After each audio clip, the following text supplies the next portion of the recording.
자, 차례대로 이제 나간다라는 얘기는 첫 번째 줄부터 하면 되겠죠. 첫 번째 줄은 어느 나라입니까? 고구려 이야기. 요거 한 줄 다 하는데 오늘 보장왕, 멸망까지 하는 건 아니고요. 요만큼 한다고 생각을 하시면 됩니다. 그러니까 6세기까지. 1번이 동명성왕이고 끝에 10번 10명입니다. 문자명왕. 6세기 내용은 없으니까 생략 간다고 보시면 됩니다. 학습지 6쪽에 제목이 고구려가 동북아시아의 강자로 성장하다 라고 되어 있죠. 고구려의 색깔펜으로 동그라미. 고구려의 색깔펜으로 동그라미 치고 하겠습니다.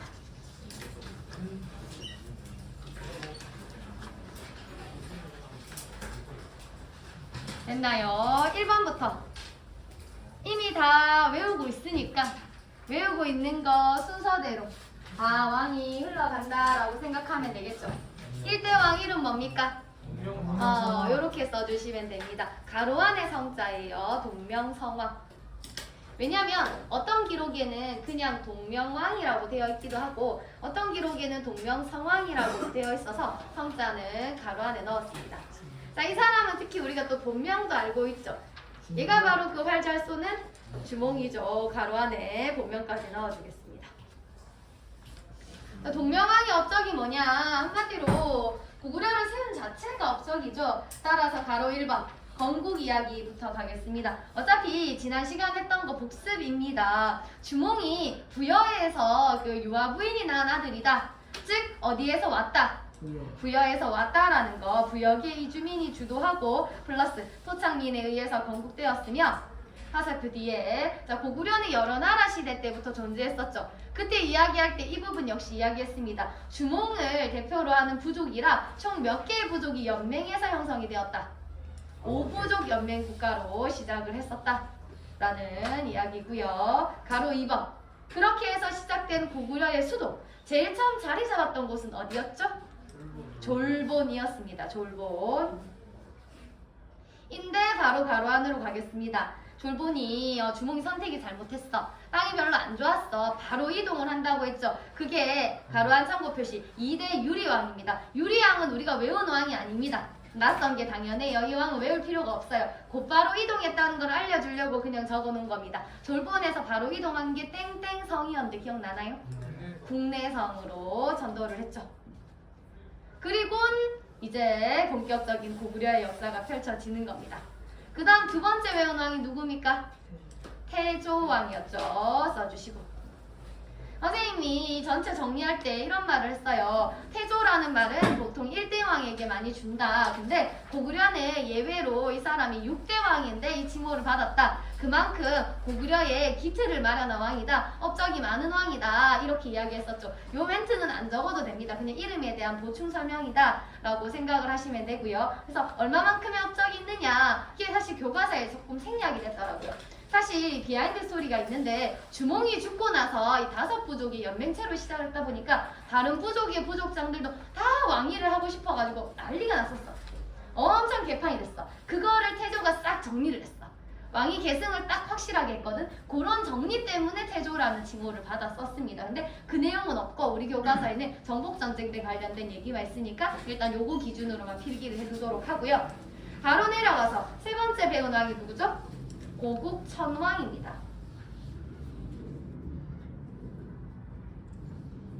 자, 이분의 업적은요. 먼저 가로 1번 제도를 정비해서 수도와 지방을 각각 5부로 나눕니다. 그리고 나눈 지방의 관리를 파견했어요.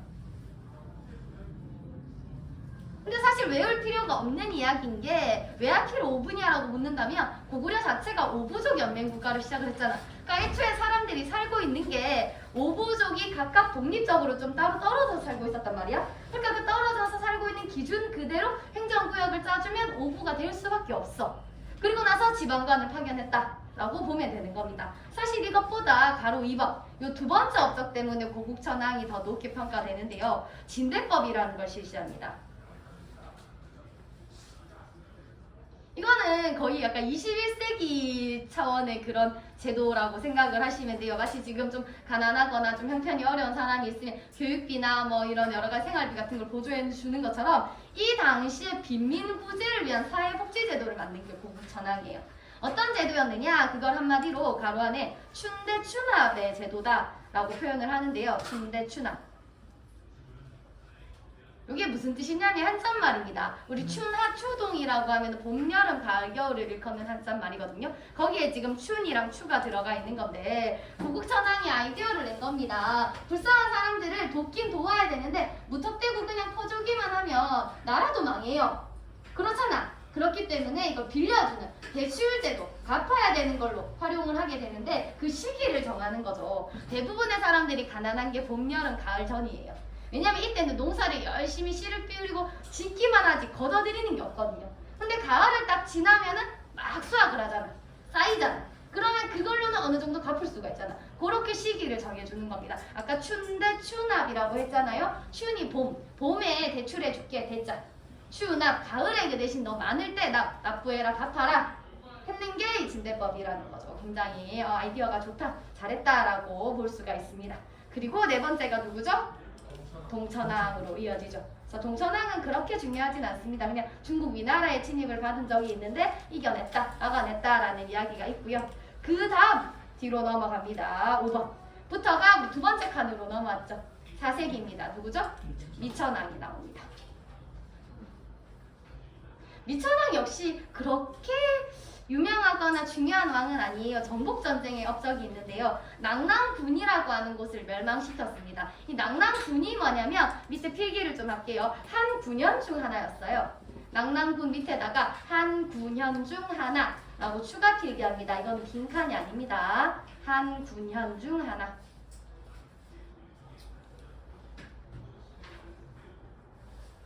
무슨 얘기냐? 주말에 이제 역사 시험 공부 좀 슬슬 해봐야 되겠죠? 하다 보면 하고 반가워하고 만나게 될 겁니다. 뭐냐면 우리 지지난주 정도에 배웠던 고조선 이야기했을 때 고조선이 망하고 난 뒤에 한나라가 군현을 설치하고 감시하면서 떠났다. 이렇게 이야기가 많이 됐었거든요. 그 한 군현 중에 하나가 낙랑군이라는 게 있어. 근데 그게 무려 고구려 미천왕 때까지 존재하고 있는 거야. 왜냐면 중국은 우리보다 이 당시 힘이 훨씬 더 세고 발전이 훨씬 더 빨랐으니까 눈치 보여서 얘네를 몰아내지 못하고 그냥 있는 채로 나라가 만들어져 있는 상태였던 거지. 근데 이거를 미천왕이 몰아냈다라고 하니 엄청난 업적이 있다라고 볼 수가 있겠죠. 그리고 그 뒤에 고구려 역사에 아주 큰 포인트가 되는 한 명이 등장합니다. 누구죠? 고국원왕입니다.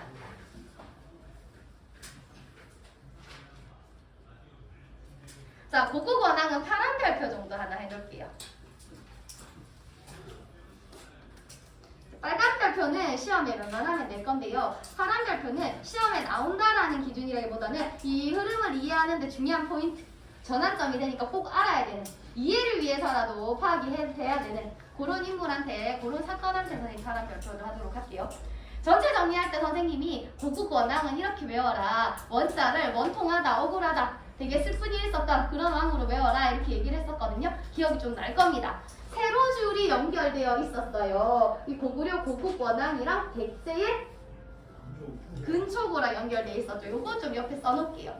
세로줄 연결된 건 다 필기를 해놓겠습니다. 고국원왕 옆에 점점점 해서 백제 근초고왕이라고 써놔주세요.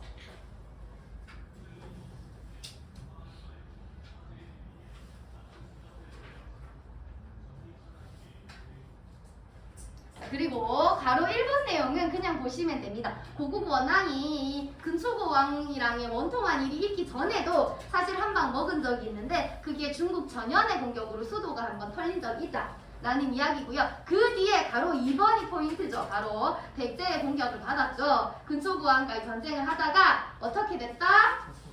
죽고 말았다. 전사를 했다 라는 요거 때문에 큰 포인트가 된다라고 이야기를 했습니다. 됐나요? 근데 여기서 잠깐 뭐 샤프 같은 거 있죠? 별로 안 중요한 색깔 그런 거 한 개 꺼내보시고 추가로 설명을 하나 할게요. 뭐냐면 아까 위에 4번 동천왕에 중국 위나라 있죠? 위나라 동그라미 동천왕 부분에 4번입니다. 위나라 동그라미 그 다음에 지금 하는 6번 고국원왕의 가로 1번의 전현 동그라미 전현 동그라미 됐나요? 위나라랑 전현 네, 동그라미 쳤습니다. 아, 지금 삼국시대를 배우고 있는데 너무 생뚱맞은 다른 국가 이야기가 한 번씩 등장을 해. 거기다가 굉장히 낯선 이름들이란 말이야. 이게 잠깐 고개 들어 하면 볼까요? 중국의 국가입니다. 우리가 작년에 중국사 다 배웠는데 나름 열심히 했는데 전현이고 위고 왜 다 처음 들어보는 것 같지? 한다면 사실상 이 시기가 중국이 위진남북조 시대였는데 이 그림 봤었던 기억나나요?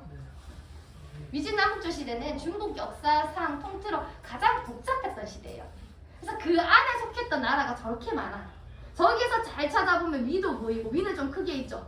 전현은 저 가운데 파란색 네모 안에 전현이 들어있어요. 이렇게. 그래서 되게 많은 국가들이 흩어져서 분열됐던 시기랑 합쳐지다 보니까 삼국시대의 중국 이야기가 자꾸 처음 보는 나라들이 많이 나오는 거야. 그래서 이거를 너무 어렵게 생각하지 말고 어쩔 수 없어. 그냥 조금 이 부분에 한해서는 좀 단순함기로 이 나라 이렇게 그냥 외울 수밖에 없습니다. 다시 우리가 중국사를 복습할 이유도 지금 여력도 없잖아요. 됐나요? 그렇게 알고 이제 7번으로 다시 흐름을 가도록 하겠습니다. 아래쪽입니다. 자, 어쨌든 고국 원왕이 갑작스럽게 죽었다까지 이야기를 했어요. 한 나라의 국왕이 죽었습니다. 그 나라가 망할 수도 있는 위기죠. 심지어 이것이 고구려 입장에서 엄청난 대망신이라고 했죠. 고구려는 여러 나라 시대부터 이어져 오는 가장 전통이고 가장 영토가 넓은 넘사벽 국가로 시작을 했습니다. 나머지 백제 신라를 항상 애송이로 여겼어요. 같은 급이라고 생각을 안 했어요. 근데 그랬던 백제한테 털렸다고. 심지어 국왕이 전사했다고. 민심이 난리가 나겠죠. 모두가 다 혼란에 빠지겠죠. 그때 즉위한 게 누구? 소수리왕이 됩니다. 시험에 낼 겁니다. 빨간 별표. 소수리왕 입장에 생각해보세요.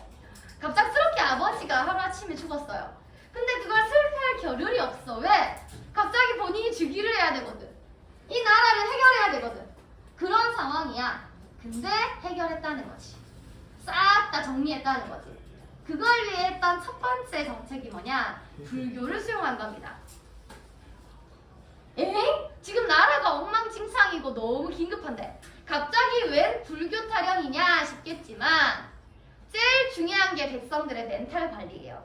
일단 얘들아 진정해. 내가 해결해볼게. 그러니까 설득이 돼야 되는데 이 상황에서 인간 대 인간으로 말을 한다? 안 통하는 거야. 그럼 어떻게 해야 돼? 종교의 힘을 불러야지. 얘들아 부처님을 믿어. 우리 모두 구원받을 수 있어. 우리 모두 평화로워질 거야. 하니까 멘탈 관리가 된다는 거죠. 심지어 이건 일석이조입니다. 이렇게 해서 불교를 딱 수용하잖아요. 그러면 기존의 백성들이 다 다른 종교를 각자 믿고 있던 게 불교로 싹 통합이 되죠. 그리고 그 통합시킨 당사자가 왕이잖아. 그러니까 왕을 중심으로 종교가 통합돼. 왕실의 권위도 더 올라가는 거야. 그러니까 엄청나게 많은 효과를 가지고 왔던 게 이 불교 수용이라는 거. 에다가 두 번째, 그러고 나서 한 게 태학 설립입니다. 학은 학교 학자예요. 즉 학교를 만든 거예요. 즉 본격적으로 복수를 준비하겠다는 거죠. 새로운 인재를 양성하겠다는 겁니다. 백제한테 갚으러 가야죠. 를 하는데 학교니까 무언가를 가르쳐야겠죠. 뭘 가르쳤느냐? 가로 안에 유학입니다.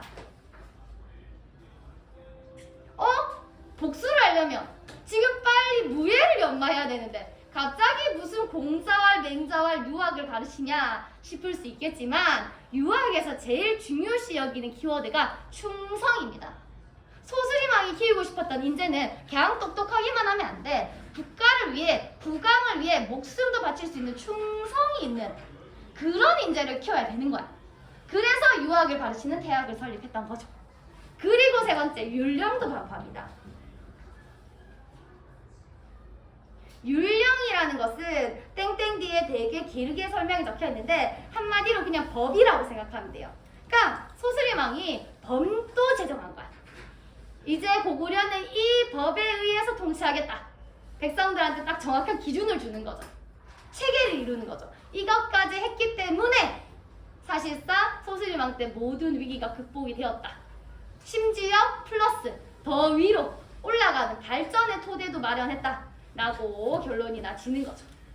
설민석 유명하죠? 역사 강의하시는 분. 이 한 번에 이렇게 얘기했어요. 고구려 하면 강개토대왕 굉장히 유명하지. 장수왕 굉장히 좀 유명하지. 근데 아니다. 사실은 이 사람들이 했던 것은 그 밑에 기반에 소수리왕의 미친 듯한 노력이 있었기 때문이다. 소수리왕이 없었으면 나머지의 고구려 역사도 일어나지 않았다. 라고 이야기를 하더라고요. 맞는 말 같죠? 예. 동의하는 바입니다. 그러고 내려가면 이제 그 다음 아주 유명한 누가 나오죠? 강개토대왕이 나오는 겁니다. 유명하죠? 이름값 해야 되겠죠? 별표 치겠습니다. 시험 문제 무조건 나옵니다. 내가 영화 드라마 제작자라도 강개토대왕은 하나 제작하고 싶어. 너무 멋있잖아. 굉장히 드라마틱한 삶을 살았던 인물이거든. 그래서 작품이 아주 많이 있었어요. 그 중에 하나만 구경을 좀 해보면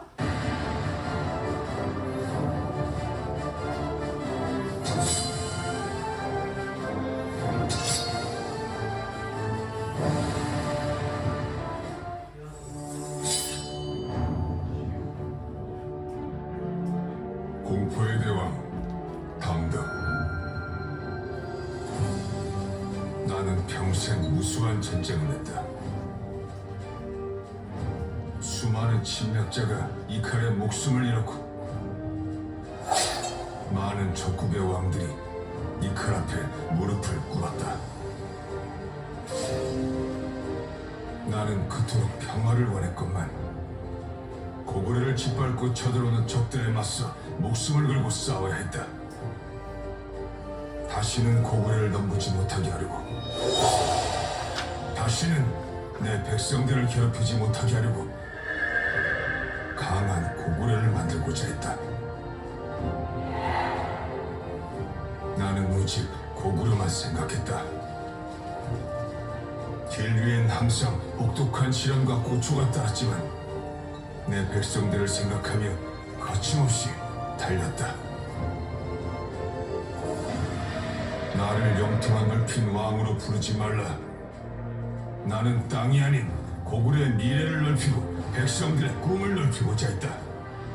천하 만민이 고구려의 백성이 되고 고구려의 하늘 아래서 평화롭게 사는 것, 우리의 존엄성을 지키고 자손 만대에 걸쳐 고구려의 후손임을 자랑스럽게 느끼게 하는 것, 그것이 바로 하늘이 내게 주신 운명이다.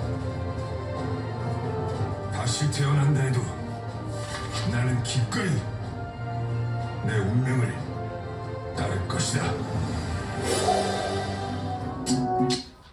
멋있죠? 그 KBS 1 드라마 채널이 9번인가? 안 보죠, 지상파를.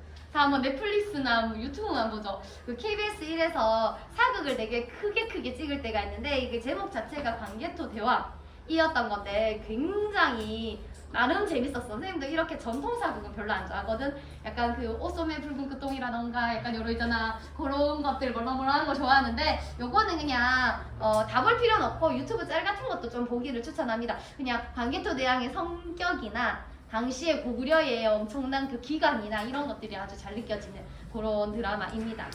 자, 어쨌든 이 강개토 대왕 이야기를 본격적으로 해보겠습니다. 세로줄이 있었죠. 밑으로 쭉 내려가서 신라랑 연결돼 있었죠. 뭐였죠? 신라 뇌물마립간이랑 연결돼 있었죠. 요거 역시 색깔펜으로 좀 적어주시고,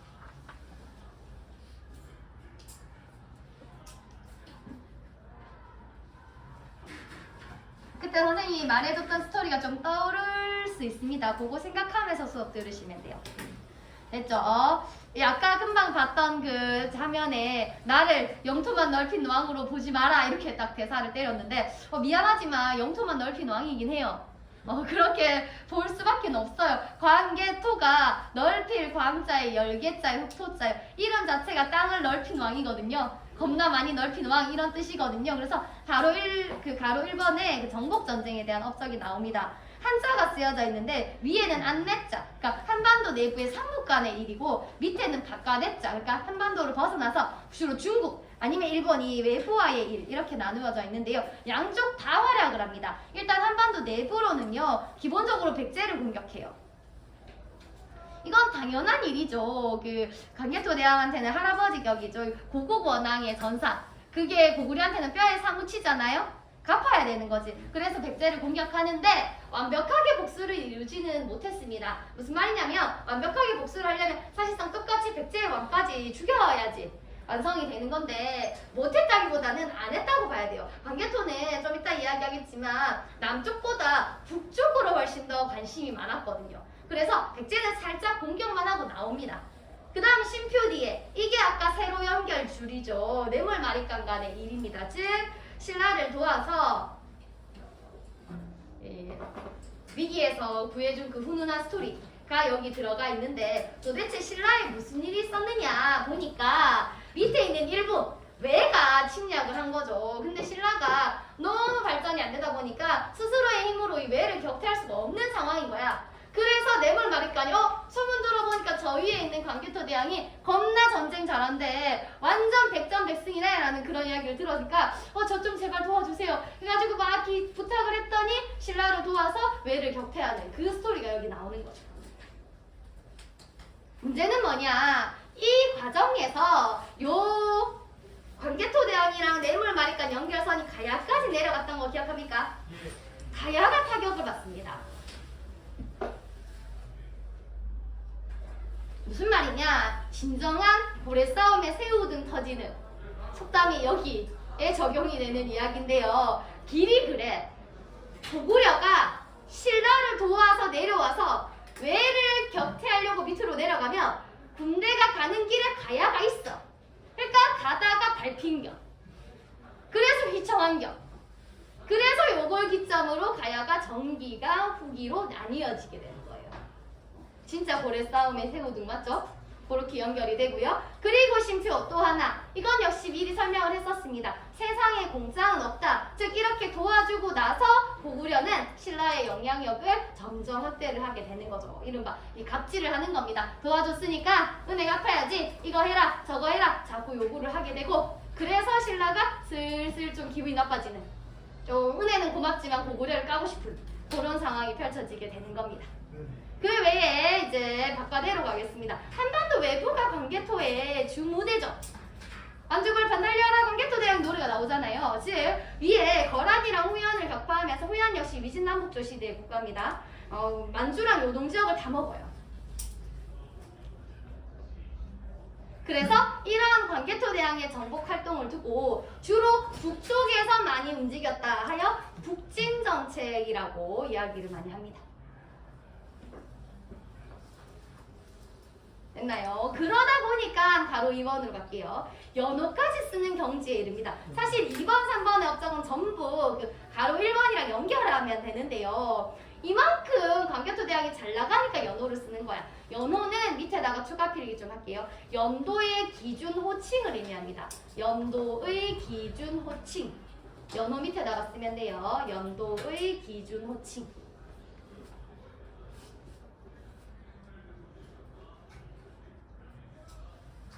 썼나요? 이거를 쌤이 역사 제일 첫 시간에 이야기했습니다. 올해가 몇 년이냐? 2022년이다. 근데 2022, 2021 이렇게 세는 해는 사실 서양 애들이 예수 그리스도 탄생 기점으로 만들어낸 거지 이 당시에는 그걸 못 썼다. 그러면 뭘 썼느냐? 자기들끼리 그냥 연도 기준을 정해서 부르는 거야. 주로 중국이 정했어. 그럼 우리는 그냥 그대로 따라 썼어. 근데 광개토가 생각한 거지. 내가 왜 지금 중국 애들보다 훨씬 더 잘 나가는데 왜 중국이 정해준 연호를 써야 돼? 나는 나를 기준으로, 그러니까 본인이 즉위한 거를 기준으로 연도를 새로 세겠어. 해서 만든 게 영락입니다. 뜻도 멋있어요. 영락풀이 하면요, 영원히 즐겁다, 즐긴다 이런 뜻이거든요. 그러니까 정말 자신감이 뿜뿜, 그 자부심이 확 느껴지는 그런 연호입니다. 그래서 본인 기준으로 이제 연도를 영락 1년, 영락 2년 이렇게 세기 시작을 한 거죠. 그리고 심지어 가로 3번 스스로를 태왕이라고 부릅니다. 태왕은 중국 황제랑 동급이거든요. 근데 나 이 정도 급 된다 하고 이제 부르는 거죠. 오른쪽으로 가겠습니다. 자료 확인입니다. 이러한 광개토 대왕의 업적 중에 하나가 여기 드러나 있거든요. 광개토 대왕 릉비의 일부인데 요거를 해석해보고 요 두 문제를 풀어야 됩니다. 기역 니은에 해당하는 사람이 누구냐? 왕 이름으로 쓰시면 되고요. 그 다음 그 이후에 고구려와 신라의 관계가 어떠했느냐? 역시 아까 했던 얘기입니다. 해보도록 할게요. 1분 줍니다. 시작. 1분 뒤에 시킵니다.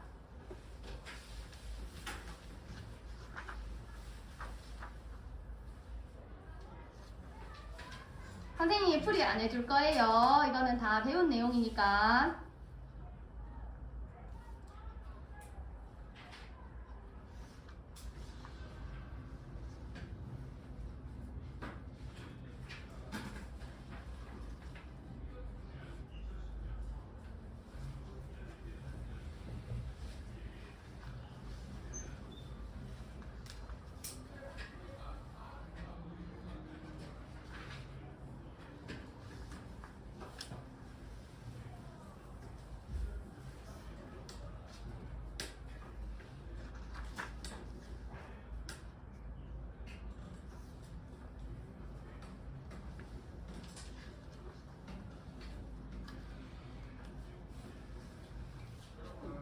땡 같이 볼게요.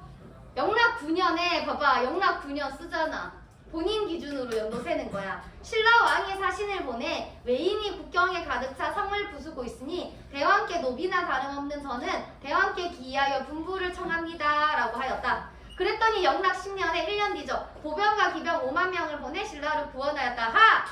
그 스토리. 즉 기역의 신라왕은 누구죠? 뇌물마리까지 되겠죠. 아까 금방 필기했는 내용입니다. 니은은 누구죠?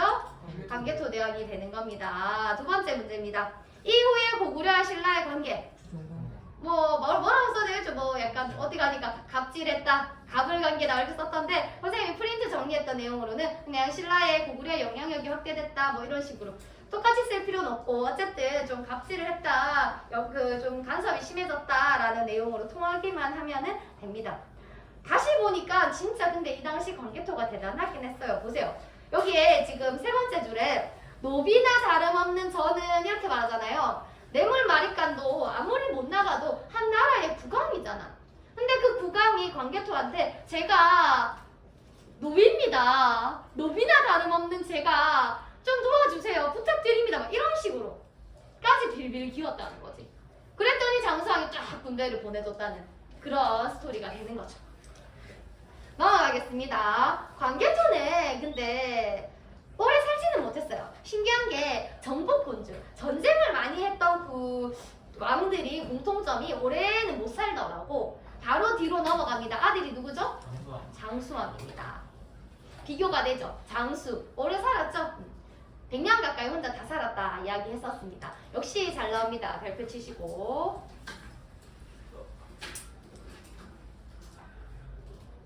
그리고 옆에 이렇게 필기 하나만 할게요. 장수왕이 고구려 최전성기 왕입니다. 고구려의 최전성기 왕이라고 필기해주세요.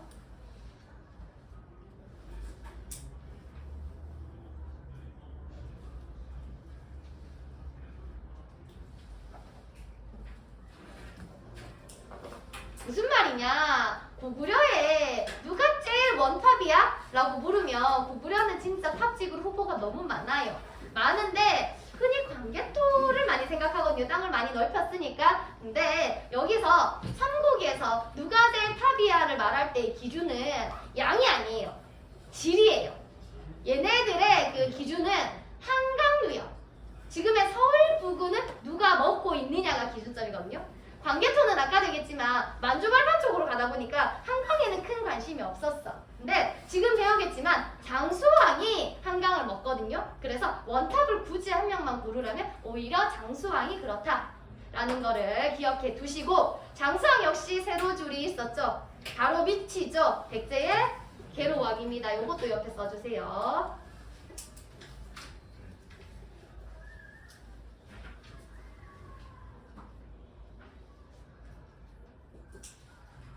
사실상 이 이야기가 다죠. 그럴 수밖에 없어. 생각해봐. 장수왕이 즉위를 하고 봤더니 할 게 없어. 이미 아빠가 땅은 충분하게 넓혀놨어. 그리고 그 위에 할배는 아니고 사실 소스림왕은 삼촌이거든. 어쨌든 그 삼촌 할배가 제도도 다 만들어놨어. 법까지 다 정비해놨어. 뭐밖에 안 남았느냐? 백제에 대한 완벽한 복수. 즉 백제왕을 어떻게 하는 거? 죽이는 것만 남아있는 상태였던 거죠. 그래서 밑에 1번 천도를 합니다. 국내성에서 평양성으로 합니다. 자, 쓴 다음에 잠시 화면에 지도를 볼게요. 왜 천도를 했죠? 라고 묻는다면 이것도 역시 복수의 일부예요. 여기 지도에서 졸본, 지금 동그라미 친 지역, 이게 원래 처음의 수도였고 그리고 국내성으로 옮겼어. 가깝죠? 저거는 거리의 문제가 아니라 그냥 환경의 문제로 옮긴다라고 했어요. 그리고 평양은 여기 있어. 이쪽에 확 내려왔죠. 백제를 공국했다는 거죠. 압박을 가하겠다는 거죠. 그래서 내려온 거야. 동태를 살피려고. 한 다음에 이제 이번 정복전쟁, 백제를 공격해서 계로왕을 전사시키는 겁니다. 전사만 시킨 게 아니라 한강 땅까지 뺏는다고 했죠. 수도까지 뺏는다고 했거든요. 그래서 장수왕의 정책을 아까 아빠가 북진이었잖아. 근데 장수왕은 어차피 백제가 밑에 있으니까 밑으로 왔잖아. 남진 정책이라고 구별해서 부릅니다. 이제 다 했어. 정말로 할 게 없어. 근데 뭐야? 안 죽어. 계속 사는 거야. 심심해. 왕인데도 심심해. 일이 없어. 웃긴 게 모든 시대 막론하고 오래 산 왕들의 공통점이 있어요. 뭐냐면 너무 할 일이 없나 봐. 말년에 비석을 깎아요. 그러니까 이제 자랑을 좀 해야 되죠. 내가 이마이 잘했어. 이 업적 같은 거. 그러려면 돌에 새겨야지 오래오래 남잖아. 비석을 깎는 거야. 근데 자기 것만 하긴 좀 그렇거든. 왜? 우리 아빠도 그 시절에 했거든. 그래서 아빠 것부터 깎아줘. 그게 광개토 대왕 능비야. 그러니까 아빠 묘 있는 데다가 비를 세웠다. 광개토 대왕 능비가 되는 거죠. 아까 우리 살펴봤던 그 자료가 이 비석에 적혀있던 글이었습니다.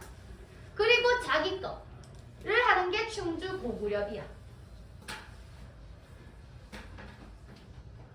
이렇게 두 세트를 사이좋게 만들게 되는데 한 가지 안타까운 점은요. 이 비석의 위치가요. 광개토 대왕 능비는 아빠 거니까 아빠가 만주벌판에서 엄청 날렸잖아.